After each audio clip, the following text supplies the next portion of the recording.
Hey YouTubers, Stampede Survival here.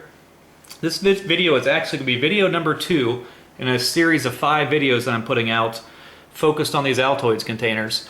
And in these videos I'm basically just showing you some neat ways to compartmentalize your gear. So I made each one of these Altoids containers a separate entity. This one is a fishing kit. I also have a video on a first aid kit, a fire kit, a light kit, and also an Altoids stove. So please check out my channel, Stampede Survival on YouTube, and watch those as well.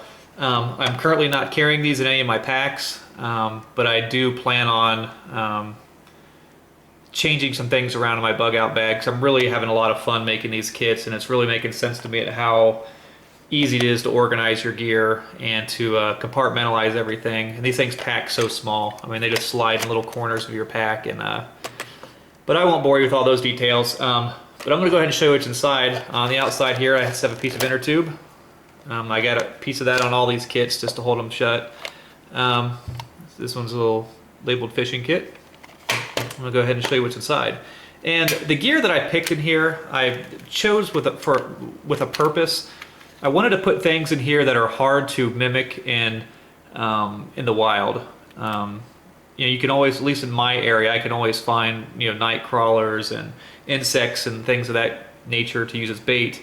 But there's some things in fishing that are just really hard to mimic, like fishing line and hooks, things of that nature. I know you can make some fishing line out of paracord, the inner strands of paracord, things like that. But in my experience of fishing, I've been fishing for a long time. I've had trouble on days where my fishing line was too thick. Just using standard monofilament, I had too high of a test and it spooked the fish away. So I don't want to, if I'm ever in a survival situation, I don't want to have that stress of trying to fish with paracord or vines or whatever else. So anyway, I'll show you what all I have in here. First, I just have a small pair of folding scissors. These things are great. The main purpose for these is just to cut the fishing line. Got those in there. I also have some bobbers. I know you can use sticks, things of that nature, to use other things like that as floats. But these are very high visibility. They're really going to stand out. So if you're fishing in an area where you got a lot of twigs and things floating in the water, these will really stand out. Help you keep an eye on your line. And I also have a couple of sewing machine bobbins full of fishing line. There's probably about 50 feet on each of these, and I have some braided line and also some monofilament. So I have those in there as well. I also have a small razor knife, which I keep in a lot of my kits, and this would be great for cutting your line and also to help you prepare any fish that you catch. And I know it's not going to be as easy to use as a fillet knife, but it'll definitely help you get it open and get it cleaned up. Also in here, I've got a bunch of fish hooks. These are really important for me because, like I said, that's something to be really hard to make in the wild out of natural materials. I know there's ways to do it, but I think for me it would be really hard to manufacture something that's going to be reliable, at least as reliable as these hooks would be. So I've got some number 4, some number 6, and number 8 hooks. Very important to put in a kit, I would think.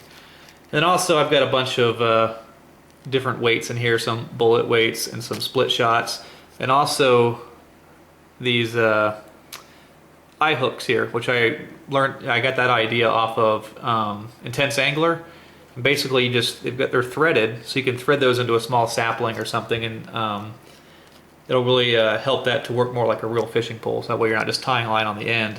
You could actually put one like every couple feet down the length of the sapling, then you could it really helps you to land the fish. So I keep those in all my kits now.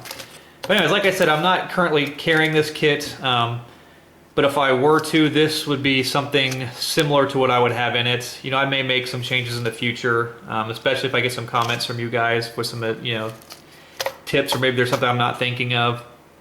And like I said, this is really something that's going to be very specific to your area.